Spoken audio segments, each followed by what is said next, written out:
Visite pas au public, c'est pour nous et pour vous. Bien sûr. Grâce à toi. Ouais. Ils sont là pour représenter leur espèce. Et comme on fait des expositions gratuites dans les galeries marchandes pendant 15 jours, grâce à l'association des commerçants, c'est eux qui nous font venir, qui payent l'association. Nous, on est tous bénévoles, on s'en occupe. Et on les appelle les ambassadeurs. On les remet un peu dans leur contexte, dans la galerie marchande. Et quand on lui dit, ils n'ont rien à faire là-dedans. Oui, mais ils étaient là avant vous. Bien sûr. Avant nous. Bonjour Adriana, comment tu vas ma grande? Ouais, elle a un peu plus de caractère, c'est ça? Alors si je lui dis de venir, elle va venir manger évidemment, mais non, tu ne manges pas. Non, bonjour. Alors elle, c'est pas pareil, elle est quand même beaucoup plus doucement.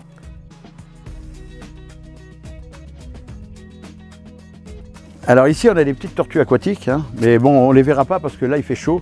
Hop, elles se sont mis, elles estivent, on dit, parce qu'une tortue, par exemple, ou un animal, il hiberne, donc il va rentrer dans la terre parce qu'il fait trop froid, ou alors il va estiver, d'où le mot estivant, c'est-à-dire qu'il va laisser à l'ombre parce qu'il y a trop de soleil. Vous avez les tortues d'Orsfeldi, par exemple, les tortues en Russie, qui vont vivre 2 mois dans l'année. Ça veut dire que pendant 5 mois, elles vont estiver, et pendant 5 mois, elles vont hiberner. Elles ont 2 mois pour se reproduire, manger, vivre, grandir, et hop, elles retournent dans la terre. Vous imaginez? La vie, elle est différente. Il faut accepter ces différences. Et il faut que ça nous serve de leçon, surtout. Apprendre à être un peu plus humble avec la nature, parce qu'elle est belle, la nature. Je rappelle que ça, c'est des vieux bacs qu'on a fait il y a très longtemps, hein, en verre, pour mettre les animaux dehors. Ça leur permet de prendre un maximum d'UV et d'être bien. Et d'avoir un nouveau contact avec la nature. Mais quand ils sont à l'intérieur, ils sont très abordables. Mais dès qu'ils sont en extérieur, ils sont beaucoup plus craintifs, parce qu'ils voient des oiseaux, ils voient des... Et là, ils reprennent des attitudes... Des réflexes un peu de... Des réflexes dangereuses. Ouais. Une fois qu'ils vous ont reconnu, il n'y a pas de problème, mais il faut qu'ils vous reconnaissent avant. Alors là, on va enlever ça comme ça, et on va voir. Donc ça, ce sont, je crois, des lézards que tu as dedans, c'est ça? Et alors là, c'est les lézards. Mais il y a plein de lézards. Vous avez des orvets géants des Balkans, on va regarder. Vous avez des pogonas, vous avez des gyrosaures, vous avez des physignatus, vous avez... Mais tout ça, ça cohabite très bien. Parce que nous, quand on fait nos expos, on a besoin d'animaux qui cohabitent sans s'attaquer. Et ces animaux ne s'attaquent jamais, ils vivent ensemble depuis des années et des années. Ça fait aussi... En fait, là, tu es en train de me dire qu'il y a une double imprégnation finalement que tu fais un faune. C'est l'imprégnation homme envers animaux et animaux envers animaux aussi. Exactement. Ça veut dire que nous, en gros, notre but, c'est que les animaux, quand ils sont exposés au public, ils ne stressent pas. Ils voient les gens, ils n'ont rien à faire. Donc on peut les présenter au public puisqu'ils n'ont pas peur des humains. Oui, tout à fait. Ils se sentent en sécurité avec les humains. Après, le plus difficile, c'est d'habituer les humains aux animaux. Parce que alors là, c'est pas facile. Parce qu'on reste sur nos arrêtés. Ah mais moi je veux pas savoir, c'est dangereux, c'est dégoûtant, c'est dégueulasse. Oui, bah, avec des esprits comme ça, il faut quitter la planète, il faut aller sur une autre planète, où il n'y a pas d'animaux, il n'y a pas d'herbe, il n'y a rien. C'est-à-dire, vous allez vous emmerder. Mais voilà, donc acceptons un peu cette biodiversité qu'on a autour de nous. Elle est fabuleuse. Alors tenez, je vous parlais des ophysores par exemple. Alors voilà, ça, c'est ce qu'on appelle un orvet géant des Balkans. C'est un lézard, mais qui n'a pas de pattes. Alors si on peut regarder, si on veut s'approcher un petit peu, on peut le regarder. Comme vous avez vu tout à l'heure, les lézards ont des paupières. On en parle, alors que le serpent, il a une lunette. Il n'a pas de paupières. Et là, on voit bien que c'est une tête de lézard quand on regarde comme ça. Ouais, tout à fait. Ouais. Mais il n'a pas de pattes. Et vous voyez que le cloaque est là, c'est par là qu'il fait pipi-caca. Alors, il vient de faire un petit pipi. Et la longueur qui est là, c'est la queue. Et si vous cassez cette queue, comme tous les lézards, il va se mettre à gigoter. Ouais. Hein, alors si vous faites ça à un serpent, il ne va pas aimer du tout, ça ne va même pas repousser. Voilà, donc ça c'est un ophysore. Et ils sont bien en expo pour bien montrer la différence. Ça n'est pas un serpent, même s'il n'a pas de pattes. Alors plus gros du coup que nos orvets de chez nous? Ah, plus gros, beaucoup plus gros. Et après oui. du coup sinon globalement... c'est le même que l'orvet qu'on a, les petits orvets gris qu'on a chez nous. Tout à fait. Qu'on voit de moins en moins, mais qu'il y a beaucoup dans les jardins normalement, qu'il devrait y avoir. Mais tellement de gens les tuent en croyant que c'est un serpent. Ouais. Et il faut savoir que ce serpent-là, autrefois, ce lézard, l'orvet, on appelait ça le serpent de verre. D'accord. Parce que quand on le coupait, la queue se détachait et gigotait. Donc il disait, autrefois, on disait c'est un serpent de verre qui casse comme du verre. Okay. En plus, voilà. Voilà, on va le reposer. Ah. Alors ça, c'est notre vieux Scarface. On l'a appelé Scarface parce que ça fait presque 20 ans qu'on l'a celui-là. Ça vit vieux. Et Scarface, il avait plein de misère. Il a eu la queue qui a été coupée par un autre qui l'a mordu. Et un jour, il s'est fait mordre, je ne sais pas pourquoi, sur tout le côté. Tout ça, c'était ouvert. Donc l'œil est absent. On a recollé tout ça, on a remis tout ça avec des petits strips, on a refait. Et il vit, ça fait plus de presque 15 ans, on va dire, pour être juste, qu'il vit avec nous. Et on l'appelle Scarface parce que, bon, ben, il ne voit pas, mais il vit bien, et il est gentil comme tout. Hein, il est bien habitué à nous. Et lui, il est entre la transition entre l'iguane et l'orvet qu'on a vu. Ça, c'est un 5 à langue bleue, C'est un 5 à langue bleue. Et la transition, elle est simple. Regardez les pattes, elles s'atrophient parce qu'il vit par terre. Donc petit à petit, les pattes vont disparaître parce que c'est plus facile de glisser pour s'échapper que dans les grandes pattes. Par contre, si on regarde un iguane, il a des grandes pattes avec des grands doigts parce qu'il saute de branche en branche. Donc il va se développer sur tous ses pattes.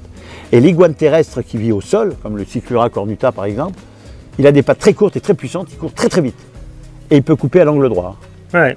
Voilà. On va les reposer. Et tout ça, ça vit en symbiose. Je ne m'occupe pas d'eux. Ils ont une gamelle, ils ont de quoi manger, de quoi boire. On vient les voir de temps en temps. Quand il fait trop chaud, on arrose un petit peu. Mais voilà, on ne vit pas avec eux. Alors ça, c'est un lézard français. On voit bien, il a mauvais caractère. C'est bien français, toujours en train de... T'as une grande gueule. T'es français comme moi. Voilà. Et ça, c'est un lézard osselet, ce qu'on appelle. Vous voyez comme ils sont jolis. C'est un grand lézard. Ça vit dans le midi de la France. Ça vit en Corse, en Espagne, en Italie. Mais c'est un très beau lézard. Mais bon, avec tous nos produits, on est en train de les faire disparaître. C'est tout ce qui se passe. Et oui, plus on brûle, plus on met des produits chimiques, plus etc. Ben on les fait disparaître. C'est dommage, c'est un très très beau lézard. Magnifique. Hein. Il est français. Ouais. Allez, va, mauvais caractère. On se rend pas compte de la variété. On oublie d'animaux souvent. qu'on a. Bien sûr. En France, c'est incroyable. Ben, on rentre de l'école pour aller où? Regarder la télé, PlayStation et faire ses devoirs. Après les informations à la télé ou autre chose, et puis on va dormir. Ouais. On n'a rien vu de la vie, quoi. C'est clair. Et alors, ce qui est marrant, c'est que lui, il est gentil comme tout, normalement, mais dès qu'il est en extérieur, il a peur de tout, parce qu'il y a des animaux. Alors, on met un grillage pour les protéger, eux. Parce que sinon, bah, vous avez des oiseaux de proie qui peuvent descendre les manger, vous avez des chats qui peuvent venir les mordre. Et donc, il se méfie de tout ça. Hein? Ça y est, c'est fini. Donc là, Philippe, tu vas partir à la pêche? Alors oui, bah, là, il faut prendre un outil, parce qu'on a quand même une tortue qui est potentiellement dangereuse. Il faut savoir que ces tortues-là, on peut les acquérir, plus maintenant je pense, mais à peu près grandes comme ça.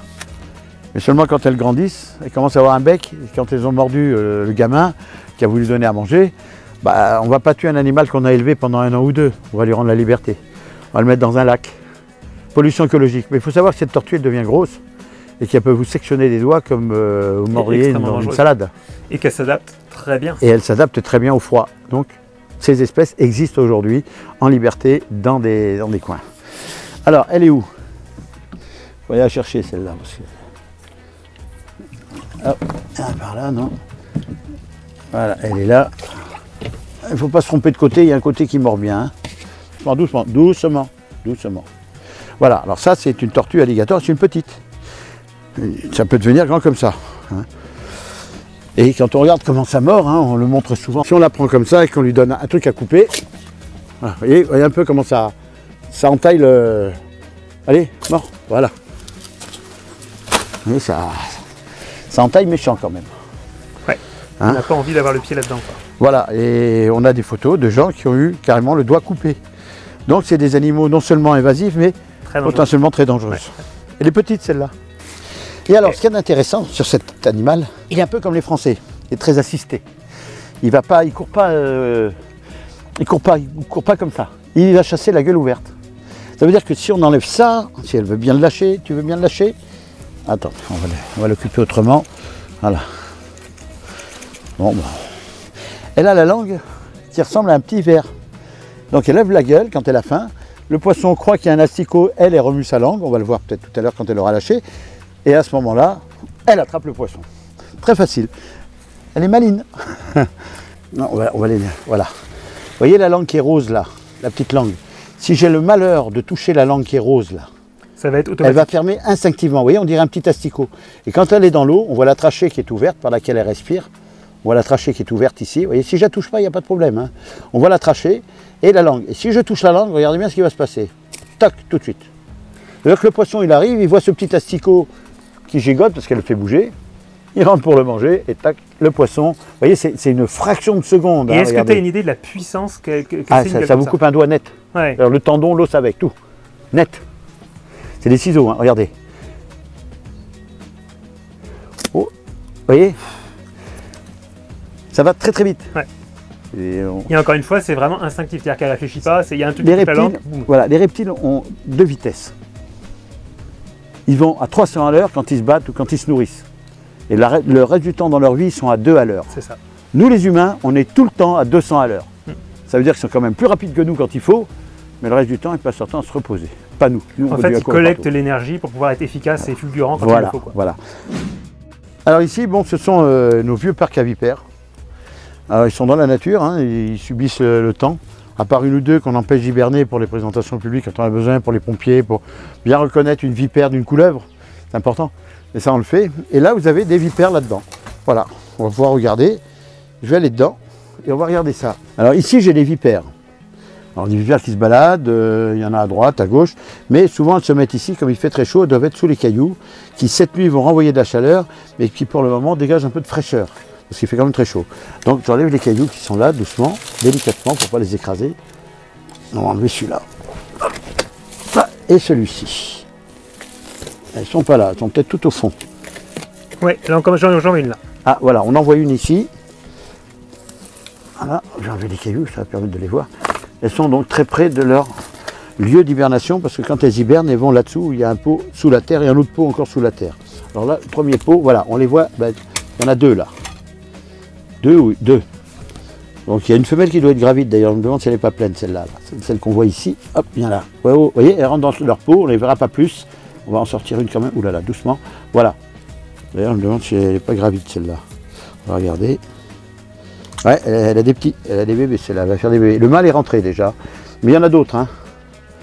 Voilà, donc mais on ne les verra pas plus parce que là, pour elle, c'est trop chaud. Donc elles se mettent près du coin. Alors là, on a des pots retournés, il y en a encore un autre dessous. C'est plus frais, donc elles peuvent aller à l'intérieur, elles sont bien enterrées. Donc on met ça, tout simplement, on leur met encore un caillou ici, on refait le décor tranquillement pour elles se sentent en sécurité là-dedans, voilà. Celle qui est partie reviendra, voilà. Et le gros caillou ici, voilà. Parfait. Alors là, je rappelle, attention, ces animaux sont intégralement protégés. Donc ce n'est pas des animaux que je vais chercher dans la nature. Quand j'en ai besoin, je vais en acheter chez des éleveurs habilités. Et tous ces animaux sont pucés, enregistrés. C'est de la faune française et c'est très très protégé par la France. Et ils ont raison. Parce qu'avec tous les produits chimiques, toutes les conneries, le feu, etc., les routes qu'on fait, le béton, il y a de moins en moins de place pour eux et ils deviennent de plus en plus fragiles. Donc protégeons-les, mais pour les protéger, il faut les connaître. Alors venez les découvrir, ceux-là, ils sont habitués à l'homme, ils sont habitués à être vus.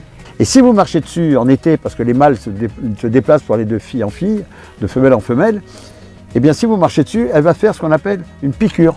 Elle ne va pas mordre, elle va piquer. C'est ce qu'on appelle la morsure sèche. C'est ce qu'on appelle la morsure sèche. Ça veut dire qu'elle va se... Attention.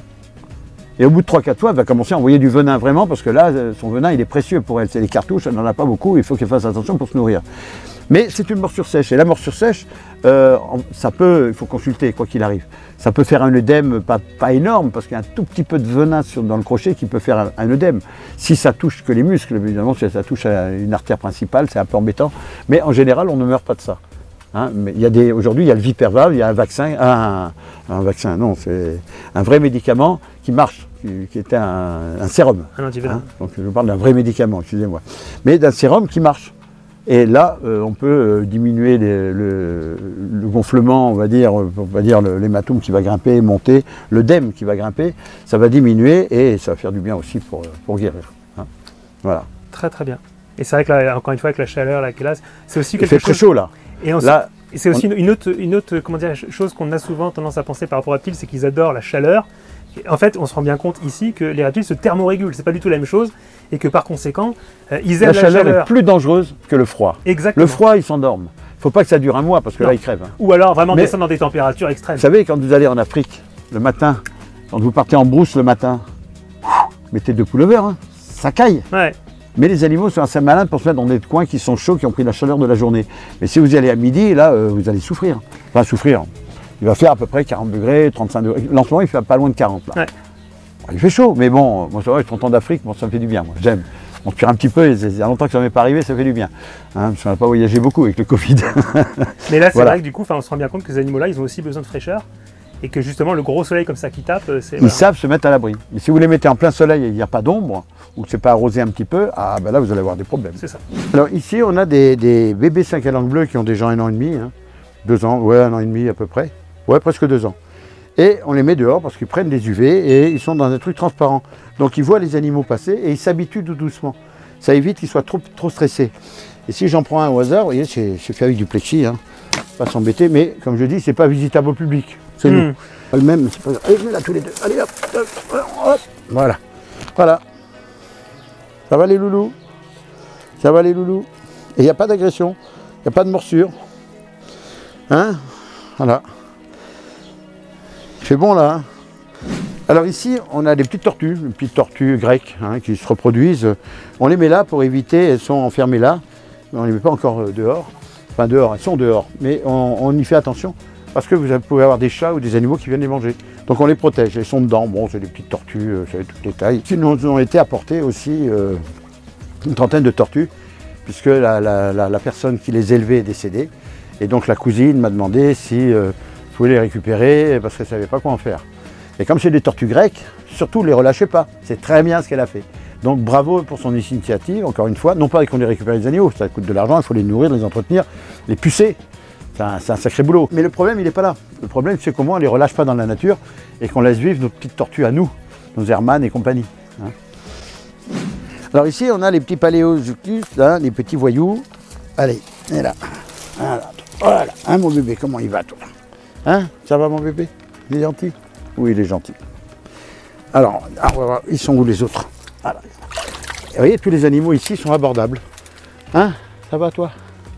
Voilà, ils sont tous abordables. Ils sont quand même assez caractériels. Enfin, ils sont réputés caractériels. Mais là, non, pas avec nous. Ouais.